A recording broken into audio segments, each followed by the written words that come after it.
I glanced down at my phone. Another 2 alerts from the new Ring doorbell I'd installed last night. Since sundown, the thing's been going off non-stop. Damn, what the hell, man?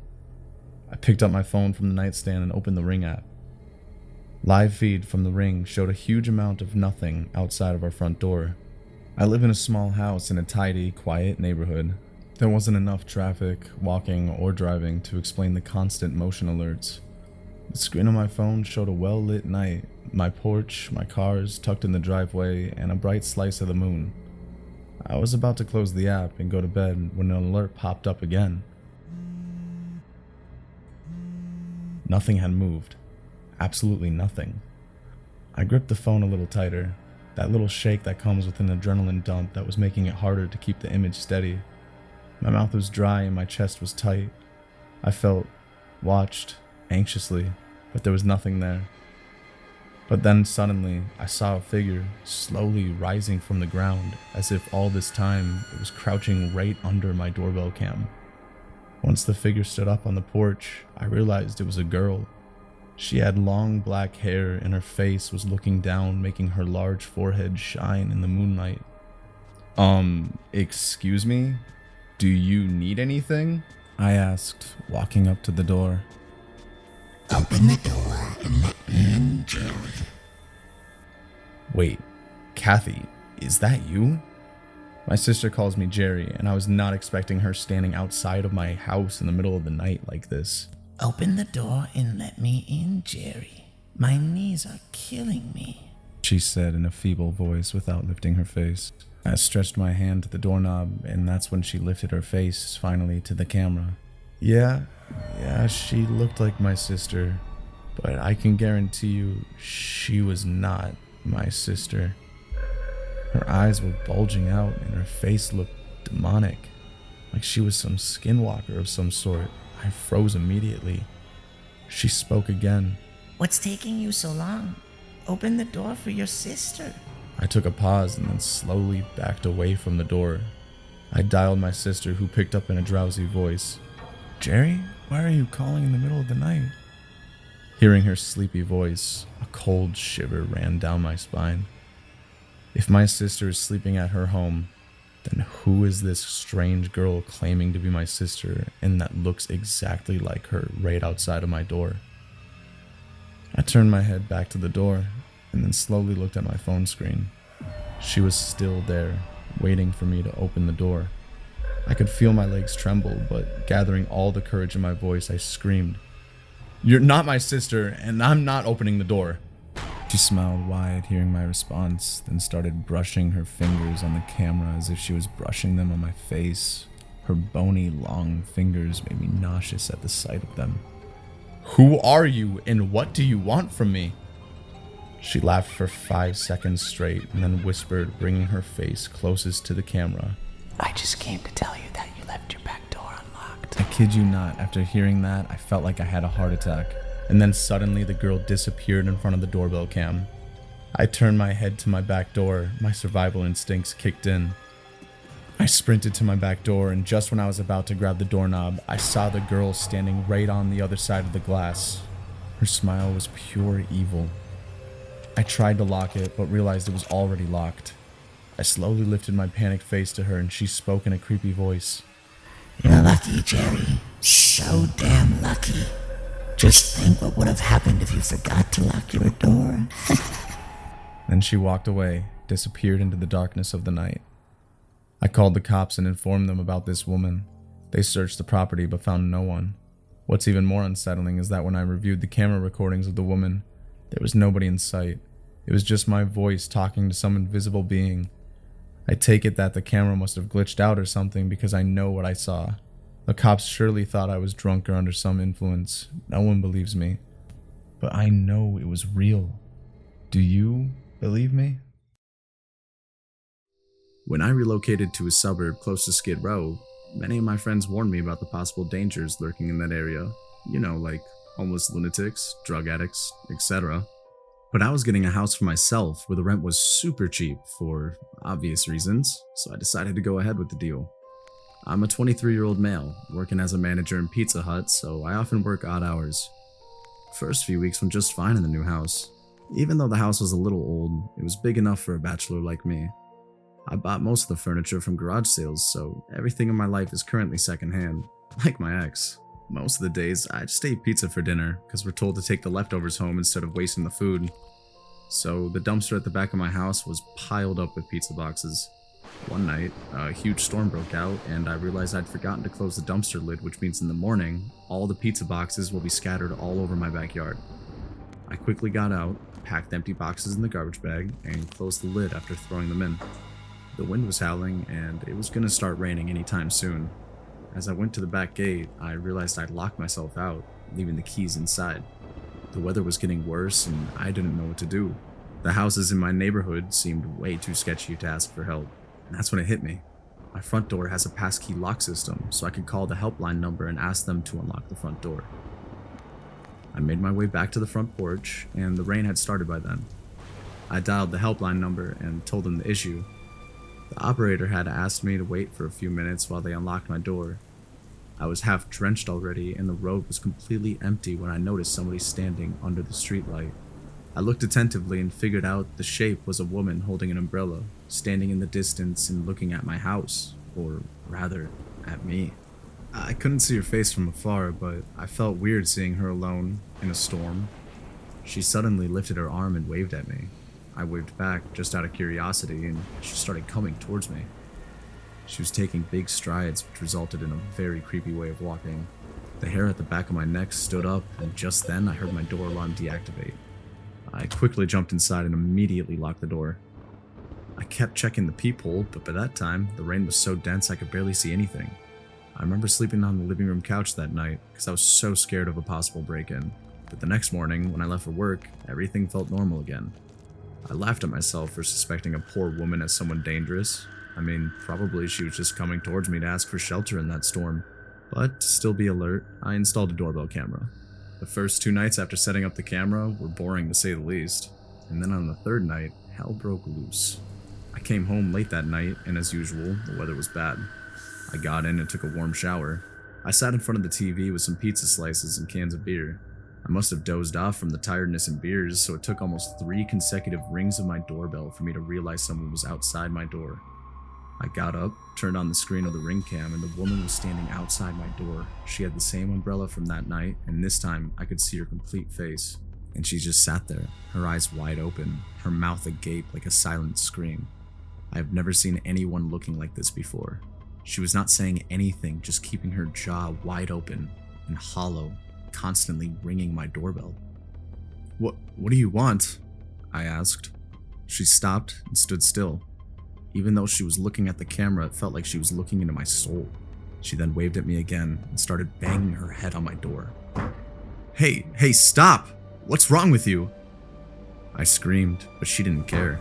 Just kept banging her head on my door until lightning struck in the distance, roaring with thunder. She stopped and looked at the sky, looked back at the empty road, and then looked back at me. I could see her head bruised from the banging. Her mouth was open the entire time like she forgot how to close it. She put her thumb in her mouth and started walking away like a toddler while sucking on it. A while later, and I'm still living in the same house, and thank God I haven't seen her since. The sun was just going down as my aunt and I pulled up to my new apartment. "Are you sure you'll be alright on your own?" she asked me, with a concerned look on her face. I tried my best to comfort her. "I'll be alright, don't worry." After stepping out of the car and walking towards my first apartment, I gave her one last glance and waved her the final goodbye. The apartment was small, but it was mine, and I'm happy with what I got. After spending the whole day moving, I figured it would be a good time to get something to eat, so I prepared a sandwich and sat down by the TV. I had only taken about 2 to 3 bites of it when I heard a knock on my door. Upon opening the door, I was met with a tall, lean man wearing a black trench coat and a weird smile. His eyes were still like a dead fish, and at first glance, he almost spooked me. "You must be my new neighbor," he said to me, speaking in a creepy, squeaky voice. "I guess I am." Good. I won't be lonely anymore." He didn't blink while he said this, and that creeped me out even more. I smiled again, not being able to come up with anything to say. He didn't say anything either, but just kept staring at me with that fixated smile. Okay, I guess I'll see you then. I started to close the door, but suddenly he placed his hand on the door, almost like a reflex, and stopped me. How about you come to my place for dinner? He demanded. Actually, I just made myself a sandwich, so some other time. Good night. I closed the door without waiting for his reply. I know it was rude, but the dude was really creeping me out. After closing the door, I waited to hear his footsteps fade away, but it was total silence on the other side. So I peeked from the peephole, and this is when things started getting weird. He was still standing outside my door with that same smiling face. A few seconds later, he looked up at the peephole like he knew I was watching him. All he said was, "Good night then," and then walked away. What a creepy guy, I thought to myself. My aunt called me later on in the evening just to wonder how I was settling in, and I shared the story about the creepy neighbor. She sounded concerned, but then advised me to install a doorbell camera on my door. I thought it was a good idea, so the next day I hired an electrician and installed the camera just like my aunt suggested. I also asked the landlord about this man. He said that the guy's name is Richard. Last month he lost his wife to cancer, and since then he's been a little too pushy with conversations. Many other tenants have complained about Richard randomly appearing at their apartment and inviting them over for dinner. I felt bad knowing this, because even if he was being weird, all he wanted was some company so he can fill the void that his wife left him in. So I decided to bake him a cake as an apology. His apartment was right under mine, so I walked up to his door with a plum cake, and I raised my hand to knock. He immediately opened his door. "Oh, hi. I didn't know you were coming to see me," he replied with a chuckle. I was taken aback by this and asked, "Were you just waiting by the door?" "No, I heard your footsteps. It's so quiet in my apartment that I can hear almost every sound," he replied. I see. So about the other day, I didn't mean to be rude, so I baked you this cake as an apology. The landlord told me about your wife, and "Are you feeling sorry for me?" Richard's smiling face suddenly changed to an angry one. No, I just thought... He didn't let me finish. "Well, if you suddenly decide to be nicer because you feel sorry for me, then shove that cake into you-know-where." Saying this, he slammed the door in my face, and I stood like a dumb idiot, not being able to channel what the frick just happened. What went wrong with this dude? I made my way back to my apartment and decided to stay away from that nut job. I wanted nothing to do with him, because I felt like even if I tried to be nice, he'd still take it the wrong way. I was cooking dinner when I heard a knock on my door. The doorbell camera was activated, so I could see on the screen, and to my horror, it was Richard again, standing outside my door with that same stretchy smile. "Open the door!" he screamed, while keeping the same smile intact. "Go away, or I'm calling the cops!" I yelled back. That's when the kick started. He went on a full-on rampage. It sounded like shotgun blasts as he was kicking it so hard while banging on it with his fists. The sound was so loud that the other tenants came out from their apartments. The landlord too came up, and they took Richard away while he showered obscenities at me.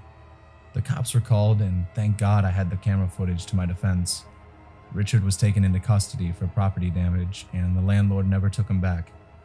I lived in that building for 3 more years, and with the slightest knock in the middle of the night, I would jump from my bed thinking he was back, but gladly, he wasn't. Here is the real footage on which this story is loosely based on.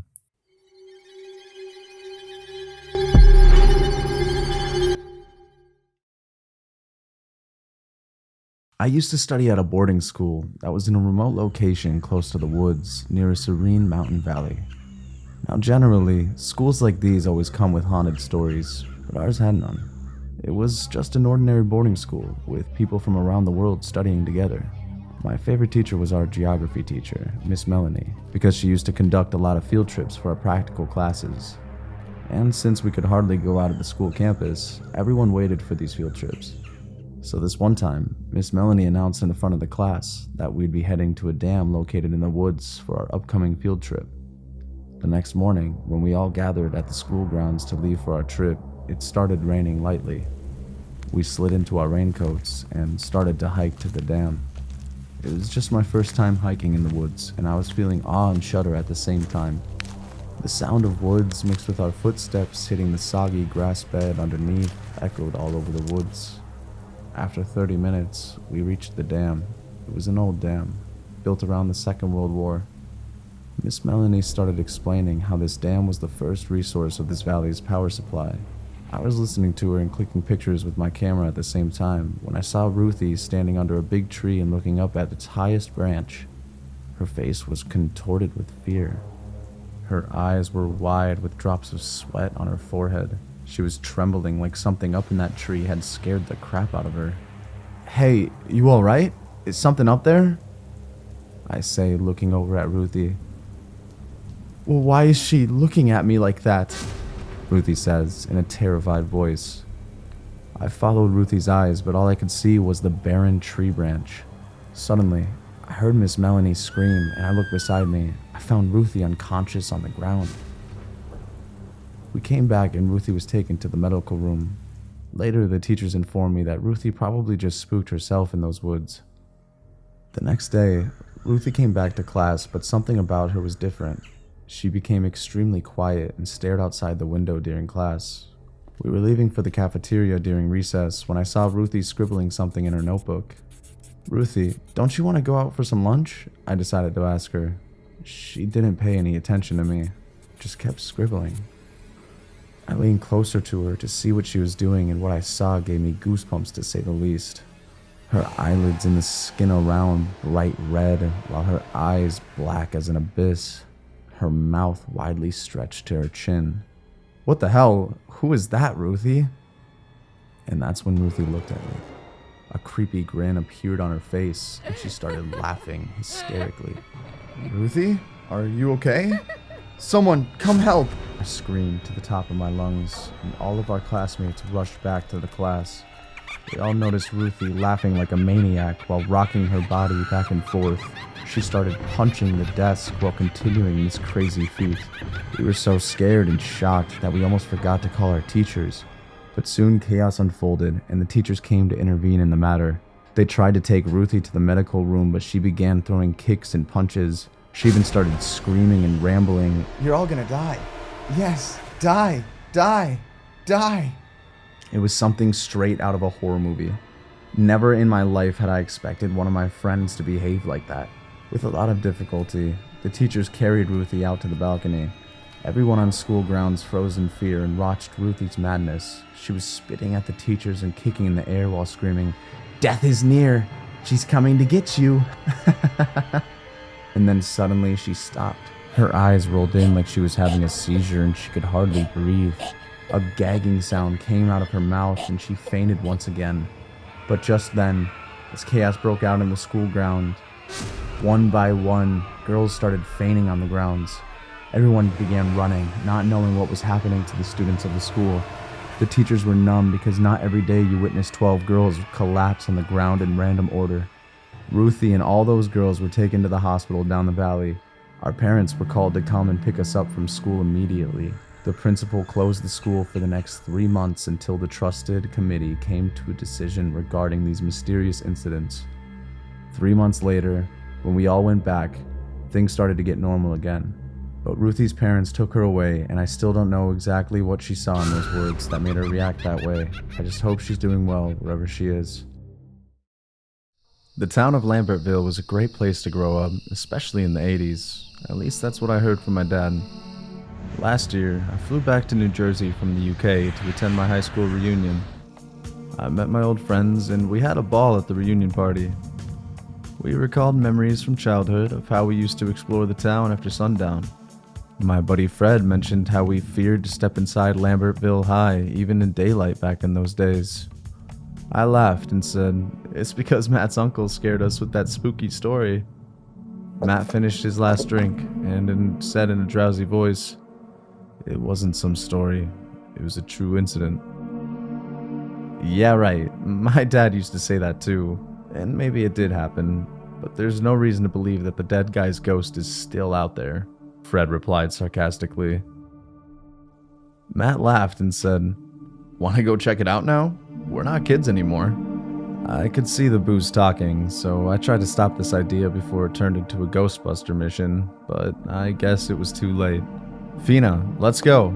Fred got up, and the next thing we knew, we were in Matt's car driving up the hill in the middle of the night. Lambertville High was located on a hilltop overlooking the town. After a fire broke out, the school turned into a famous abandoned site with a lot of ghost stories surrounding it. But among all those ghost stories, one stood out in particular. The story of a student who died on the school grounds during a rugby match. People said his head almost turned completely around. When we reached the outside of the burnt down building, a feeling of dread took over me. The crickets chirping eerily and the weather up here was too cold. Matt parked his car and we entered the school, which one used to be the talk of the town. The dirty, ragged hallways creaked with each step. Mice were running all over the floor, and cobwebs covered the ceiling like a blanket. Dude, this place smells like my grandma's feet, I scoffed in disgust. My uncle never told me the boy's name. His parents left the town after his death, Matt said, while looking around the ruins of the classroom. Yeah, must have been pretty traumatic for them. Where did he die again? Fred asked. Matt pointed out to the end of the hallway that opened up to the field. As we came out those barely hanging back doors, we could see the old broken staircases leading to the field. It was a chilly winter night, and dense fog had started to take over the vast field.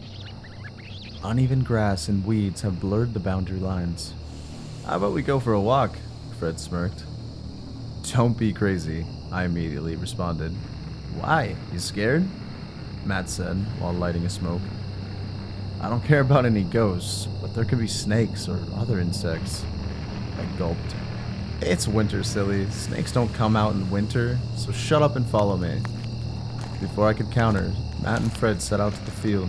They were jogging like it was their backyard. I was behind them, still feeling awful about this entire adventure. A few seconds later, Fred started his stupid howls in mockery. Yo, dead boy. Won't you come and tackle us now? Come play with us, buddy. I could see Fred's drunken state overpowering his rationality.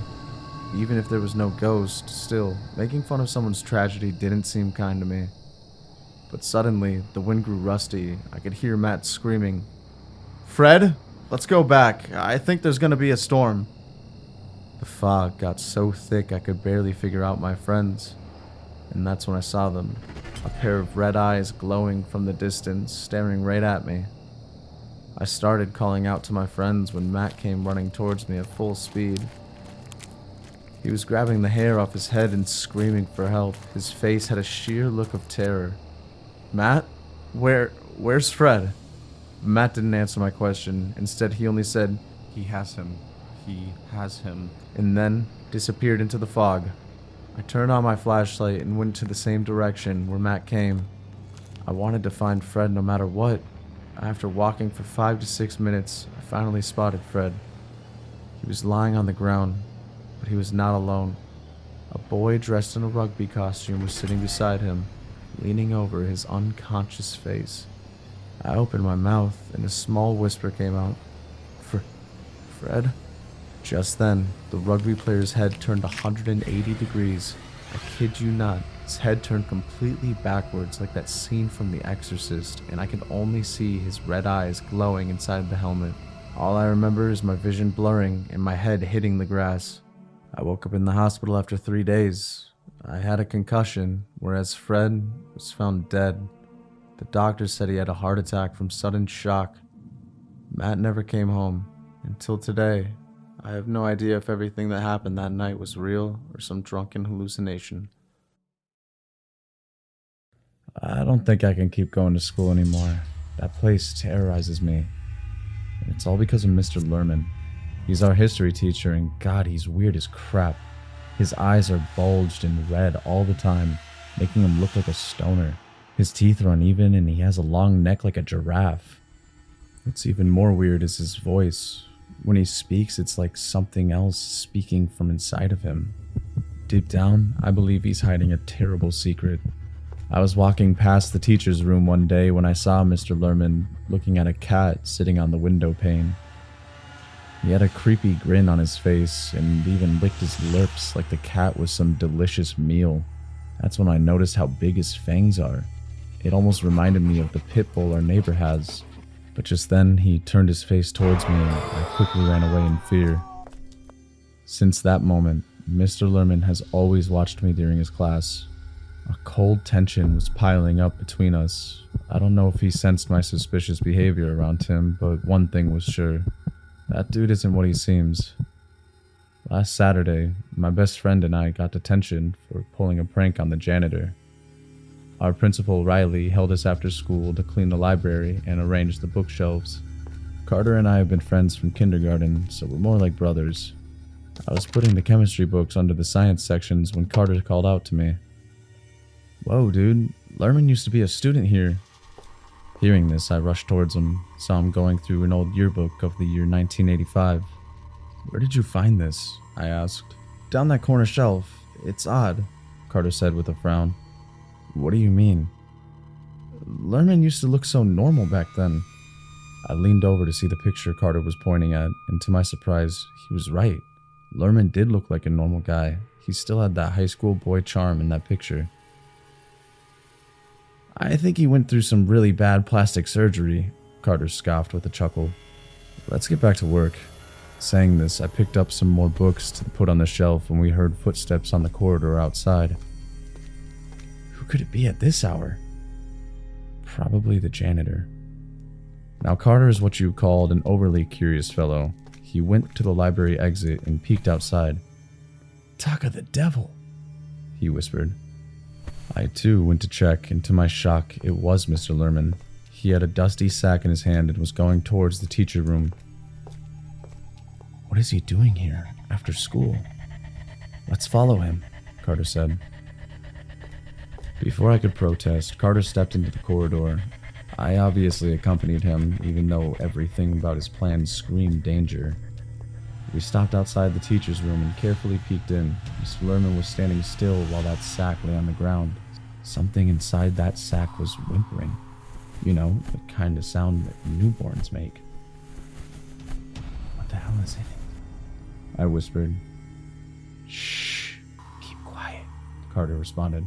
What happened next was not something we saw coming. Mr. Lerman picked up a baseball bat from the corner and started beating the sack.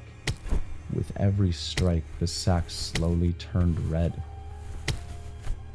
After 4 to 5 strikes, whatever was in that sack had gone completely quiet. Mr. Lerman then swooped down and opened the sack just enough to insert his hand in. And he started taking out chunks of something red in color with liquid dripping from it, kind of like a red velvet cake gone bad, and started gulping it like a hungry wolf. As he ate from the sack, we could see his eyes roll back to his head with a sinister joy. "Oh my God, what is he eating?"